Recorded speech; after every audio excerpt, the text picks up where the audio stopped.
models that can reproduce some of the cognitive function that the brain is capable of. And here and there in the presentation, I also throw in the very cheesy and probably like disillusioned sentence: we want to understand how the brain works, right? That is what like basically like drives 10 years old to approach science in general. We still want to, so no shame in that. If you were asking me the question of how the brain works until a few decades ago, I would say even a couple of decades ago, I would give you the 20th century version answer to this question. That is what I've presented so far. That is that the brain is able to pick up stimuli from the sensory world. You have neurons that act as feature detection, that are able to extract features from the sensory stimuli and propagate them in a feed-forward way, most likely up to different level of processing, so that you get more and more complex type of tuning curves and representation that will allow you at the top of the cortical hierarchy to create completely abstract type of representation, like the cognitive map, like the concept cells, like the grid cells, for example. However, there is a new wave and a new type of consciousness, I would say, that is pervading neuroscience, and that can be summarized from a very famous meme of the last couple of years. I see someone in the car. You're not driving, right? Lucas, you're not driving, right? Cool, don't drive. The idea that actually this view that we have had of the brain as a feature extraction device that is able to, to pick up features from the environment and get them more and more complicated as we go along the cortical hierarchy might not actually be the way in which the brain works. And this is one thing that stemmed already like decades ago, to be honest, like a movement that stemmed decades ago, coming from the idea that your brain can be easily tricked. If I show you these images right now, and I was going to tell you which color the tussle number named as A and the one named B have, how many of you would answer that these are different colors? Raise your hands, I can see you.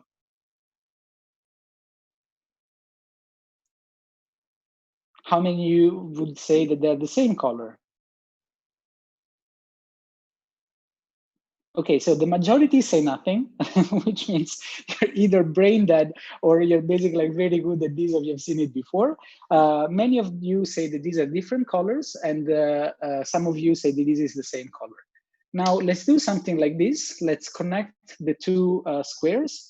How many of you would say that these are different colors?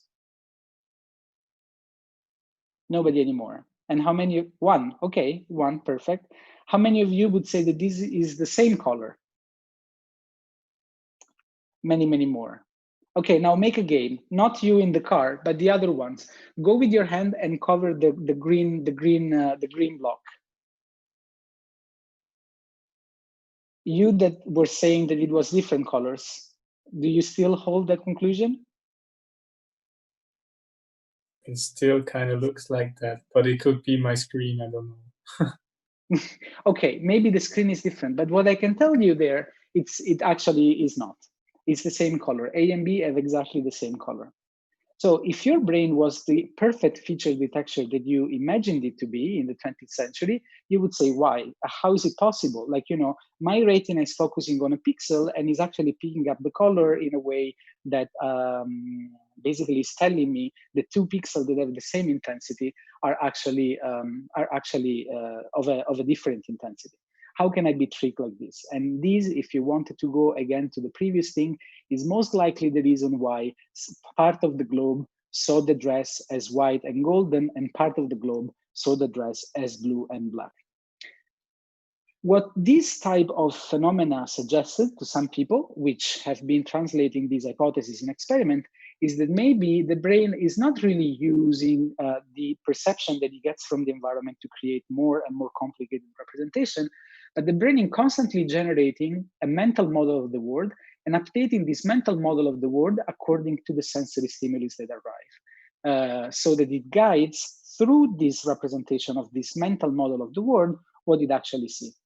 This is something a little bit complex maybe to unpack, but it basically like suggests you something that the brain looks at the world through the eyes of the brain itself, meaning that the brain is an internal representation of the world of how things should be going, and his influence in the things, in the way it perceives the world by this internal representation. He has an idea of how things should go and use this idea to basically guide its perception. In the example before, the brain knows that something that is below something that stands tall should be casting a shade. And this block should be in the shade, which means that this that you perceive as a color should actually be a little bit lighter because it's below the shade of the largest element. And this, which is in plain light, instead should be darker. When the brain is tricked to think that, because indeed these two are the same color. And it's just the fact that you're interpreting this image as this big one casting a shadow on the big tassel that tells you that this one is lighter. And in fact, when you eliminate this green block or you create a connection between A and B, you're actually not fooled anymore, unless you are Julian. But I guess this is the screen. Okay, so the idea comes like this. This is one of the models that is gaining more and more traction in trying to understand and come up with a general idea of how the brain works. That a stimulus is perceived through the lens of a predictive model that comes from more cognitive areas of the brain. I showed you before that you have an ascending, a feed-forward feedback, and feedback or a descending pathway. The idea would be that the ascending pathway is the one that conveys information about senses. The descending pathway is the one that induces information about the internal model. And if you have that your internal model and your perception are actually coincident, there is no difference in that, you would not transmit any signal back, you would not compute any error signal, you are basically fine. What you predict is what is happening, perfect. If that doesn't happen, then you would generate a prediction error signal giving from a mismatch response that would propagate back to the higher cortical areas in order to update the model of the world that you have so that you basically can have an updated model of the world if your circumstances have changed. Said in words, the brain is constantly generating and updating a mental model of the world. The model is used to generate prediction about the sensory stimulus, and the prediction are constantly compared to what comes from the senses. If the prediction matches the stimulus, no message is transferred through the network. This is efficiently from the point of view of coding because you need to transmit less information on a moment-to-moment basis if you actually are transmitting only the information about the mismatch and not the information about the real identity of the stimulus. We can talk about this later if you're curious. But if the prediction and the stimulus do not agree, then you generate an error signal that propagates through the network to update the model based on the evidence. So this is modeled by Carl Friston in the UK as the brain interpretation of a general principle that he called the free energy principle, which is basically leads him to summarize in a very cute way that I just want to propose you, that is the brain tries to minimize surprise. So it tries to predict what is happening. If there is something surprising, it's going to be updating this prediction. But if something is not surprising, the prediction is going to stay on and go on forever. And this is the idea behind the term of predictive coding. And this was an intuition that was basically stemmed really like in the 20th century already, but it gained traction more and more in the past years that has been used to model responses that you have already seen during the course. It has been used, for example, to understand why you have an on and off area in the receptive field of the sensory neurons in the primary visual cortex. And there is a beautiful study from the lab of Massimo Scanziani this year that actually showed that these can be created by the combination of the model and the sensory input that comes from the retina. It has been actually used to predict something like the firing of place cells, which might be considered as a prediction map instead of a cognitive map. But this, again, it's like just at the level of the theory right now. Although we know that, and this is something that we didn't discuss, but is extremely interesting, you can use your place cells to predict where you're going on in the future. So this is a predictive map of the states in which your body or your mind will be in a few milliseconds from the moment in which the grid cell's firing. But it's also very relevant for the clinic because it has been used to model something like psychosis, like autism spectrum disorder, like schizophrenia, that would, in this view, arise from an imbalance between the model of the world that the person has and actually the sensory input. So, for example, stronger prediction would lead you to see stuff that is not there and to have hallucination. So in general, this is actually a very nice way of modeling how the brain works that, again, I want to put forward to you because this is something that is really like tested at many laboratories at the moment in the world, and it seems to gain more and more experimental traction as we go into the possibility to test these things experimentally. Another important things that I want to leave you on a mathematical concept so that you're gonna hate me for the whole weekend is that we have a very beautiful mathematical function that can explain how the brain would work. And this is Bayes' theorem. So the idea is that the brain works as a Bayesian machine, and I'm gonna explain you now how that would work. Bayes' theorem, that is this formula to calculate conditional probabilities here. Have you ever seen it before? It's not standard in curricula, but it is extremely important for people that work in the health sector. Okay, some of you already seen it, perfect. So the idea is that if you want to calculate the probability of event A happening, given that event B has happened, so a conditional probability, that probability is equal to the multiplication of the probability that event B happened, given that A happened, the probability that A happened on its own, and the probability that B divided by the probability that B happened on its own. So this is probability of event A. You have a definition here. I'm not going to read it, but I'm going to give you examples of how this works so that you understand what we mean by the idea that this formula describes the probability of having a model of how things should work and compare this model to evidence in order to basically get to what is called the posterior probability that tells you how your model is actually true. Suppose that you are in a forest and you see some smoke. Your question is, how likely is that there is fire if I see the smoke? That's a conditional probability of having a fire given that you see the smoke. And the information that you have at your disposal are that the probability of seeing fire in a forest is not very high. We don't have fires in every forest that we go, it's actually 1%. The probability of seeing smoke in a forest on its own is actually quite higher because people go and barbecue, not today, but hopefully this weekend. So that probability is around 10%. And the probability of seeing smoke if there is fire is actually quite high because most fires give smoke. So it's around 90%. This will allow you to calculate what is the probability of, if you see smoke, to having fire in a forest. So who among you thinks that this probability is in the range of 80 to 100%? Raise your hand. I want to do a little bit of polling to try to understand if you guys are following the Bayesian probabilities or not. How much do you think this is likely? If you go into a forest and see smoke, that there is a fire? Come on, you just need to raise your hand. 80 to 100%. How many? Nobody. Good. 50 to 80%. Okay, 1. 0 to 50%. Good, you are really on board with probability because if you plug the number in, the probability of having fire if you see smoke is actually equal to 0.01. That is the probability of basically having fire, plus multiplied by 0.9, which is the probability of having smoke, divided by 0.1. So it's actually 9%. It's not that high, although people might be tricked to basically think that this is actually a higher number than that. This is important in this day and age because this is the same type of probability that you get in actually very real life medical type of equipment, of situation. Like for example, predicting if you test positive for a breast cancer, what is the probability that you have cancer?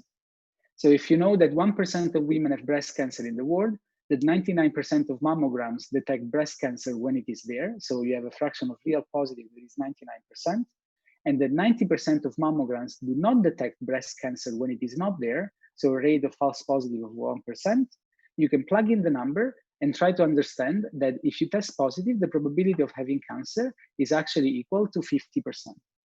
Because when you have to multiply the probability of testing positive given that you have cancer, multiplied by the probability of having cancer, so 99%, multiplied by 1%, divided the sum of all the positive, the real positive and the false positive. The real positive is going to be 99% of the people who have actually cancer, who has 1% of the women. While the false positive is going to be 1% of the 99% of the women that do not have cancer. So in the end, testing positive to one sample, to one test for this, gives you a probability of having cancer that is basically random. You could toss a coin and having basically the same level of confidence that you test positive or not. And I just wanted to introduce you this because this becomes very important at the moment in which you apply this type of data to the COVID test. We're going to talk a lot about serological tests and so on, and this is something that definitely we're going to do and do in a very thorough way. But if you do just one test that result positive for the test or negative for the test, you might actually, if you test positive for the test, the probability that you have COVID is actually even maybe less than 50%. So you might act that you are immune to that particular disease when you're actually not, risking your life and risking the other people's life. So that's why we need to be extremely cautious, we that know how probability works and how testing works, that this is actually something that we don't take lightly. And so if people start testing you like, we should all do tests and define and, who tests positive can live normally in life, you should say not so fast. We need tests that are extremely reliable and more than what we actually have right now. If you do a second test, on the other hand, then the probability is actually high and test positive again, then the probability goes to 99%. Because right now the probability of cancer, that is this one, hires up to 0.5%. Anyway, I thought that this was a detour that was interesting for us in this moment as biologists, just to understand how probability works. If many of you had never heard about Bayes' theorem before and the calculation of conditional probability, because it's something that really impacts our life. As a society, we are basically, most of the time, we are probably prescribing more and more sophisticated tests because we stop at the first testing here without going further with that. But it is another topic. Going back to the brain might constantly using this formula to calculate how in agreement are basically the internal model that the brain has of the world, your belief or prior hypothesis, how much this agrees with what actually happens, given the likelihood that what happens is actually there. And the brain might actually use this formula or use this process of calculating conditional probability all the time to instruct the senses to actually perceive things. And that's how you get fooled by the fact that you think there is a shadow on a tassel in a checkerboard, and you think that that checkerboard is actually lighter than what it's supposed to be. How you think that your dress is white and gold versus black and blue. It all depends how you interpret the image in front of you. And you're really convinced, you really see things in a different way. It's not just that you give an opinion of something that is actually quite different. All right, is there any evidence for the brain being a Bayesian machine? Right now, I can tell you yes, and especially specifically in early stages of sensory processing, there is a lot of actually evidence converging that indeed there are mismatch signals, one of which has been discovered by Georg Keller, who works at the FMI in Basel. There is indeed a confluence of higher cognitive predictions and lower, let's say, lower sensory, if you want, influx that are mismatched, which raises a very interesting, and there is evidence that actually this process is also applied in higher cortical areas like the hippocampus, which raises one question that we in the lab consider very, very interesting. That is, when in time do you build this model of how the world should works? We are actively working on that. We think that this happens when you're an infant during the first years of your life. And those are extremely important years for the development, not only of how the brain is wired with each other, but also of how the brain interprets reality. And that depends really on how you live those first years, that you basically are wired with a brain that works in a certain way. If you're interested, come to the lab for your master and find out by yourself what we mean by that. Cool, so this is really the last thing that I want to say. I want to go back to one thing and just say that we started our talk defining and thinking what Galvani was saying, that even the language of the brain is electricity. And that sort of puzzled me at the beginning because another famous Italian guy, and I'm a little bit familiaristic, Galileo Galilei, had said a few centuries before that the book in which nature was written was mathematics. And we see that if the brain is indeed a Bayesian machine, we still have the electricity in the language is the brain, but still the rules to which the brain and the rest of the nature obeys are mathematical. And we have to thank Reverend Bayes for coming up with the formula of the conditional probability. Good. One last note is that still people are wondering that the brain is a very fascinating organ, and I really get asked more than I would ever expect, isn't it a completely pointless pursuit to try to understand how this complex organ actually works?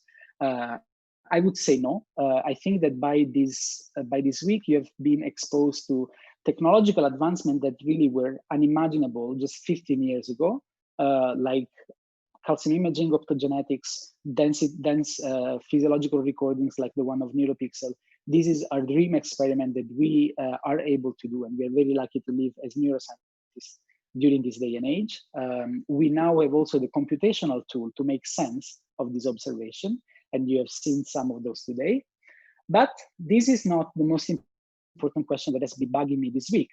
The question that is really bugging me this week, and that I think I found an answer to, is what does Morris looks like? Because he was in my group, he doesn't have a cam, and I could never see his face. So I thought maybe he doesn't have a face. Maybe Morris does not exist. And this is all the simulation that my brain is actually telling me that he exists, but he doesn't exist. And then today I went back to the Adam documents, to the picture of you guys, and I found him. So he exists. He has 2 eyes, 2 ears, and a lot of hair. So if this mystery can be solved, maybe there is hope for the brain as well. So with this, that was very beautiful. Thank you. You hear him too, I'm sorry right? for not having it in my head, right? Okay. No, I'm actually here. Cool, perfect. Sorry for not having it. Don't worry. Okay, so that's all.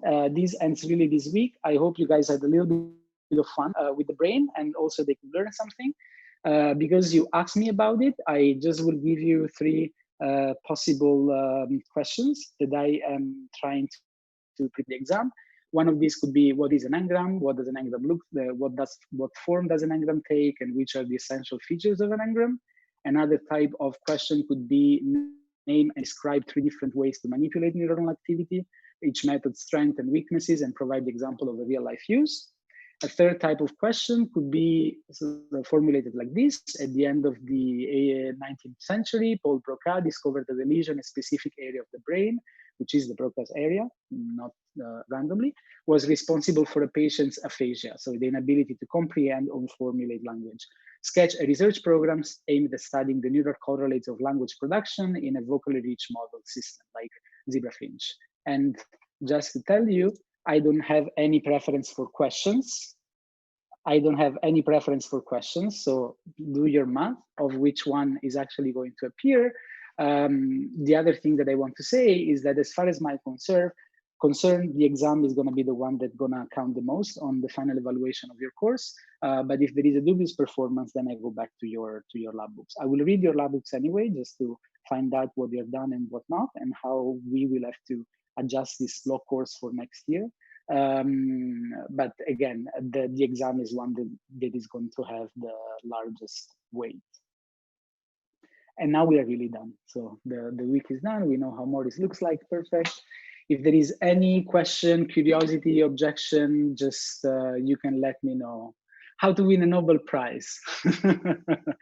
Okay, don't work to win a Nobel Prize. That's the thing that actually I've been told. So that's the only thing that I know. I think prizes are random. It depends on so many things that you cannot really like predict that.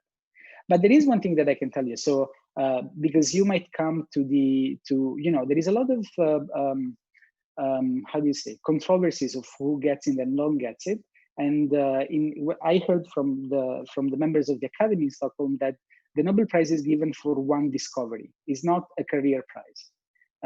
It's like the Oscars. It's not a career Oscar. It's for one performance. It's given for one discovery. So if one person makes a distinctive discovery, the Nobel Prize is assigned to that discovery. If one person has a fantastic career, but never makes that distinctive discovery that is important and has a weight and revolutionize the way in which people think about stuff, then it's not really considered. It's an extremely lengthy process. On average, takes 15 to 20 years because people need to hold on very strict criteria. But again, if you start your research career with the aim of winning the Nobel Prize, I've been told most likely you won't win the Nobel Prize. Just do what makes you curious and drives your passion. And if you're good at that, keep doing it. If not, find something else. It's great either way. Okay, any other question that is not Nobel Prize related? Or nature or science? You guys are ambitious. That's really important. So good for you. Keep it up and continue throughout your careers doing that. Anything? Any comments? Okay, all right. So I think we're all tired and some of us even brain dead. So good luck, have fun next week and the week after. So the block course isn't done for you, but it's done for me finally. So I'll see you at the exam most likely or after. Okay? Bye guys. Ciao, ciao. Thank you. Thanks.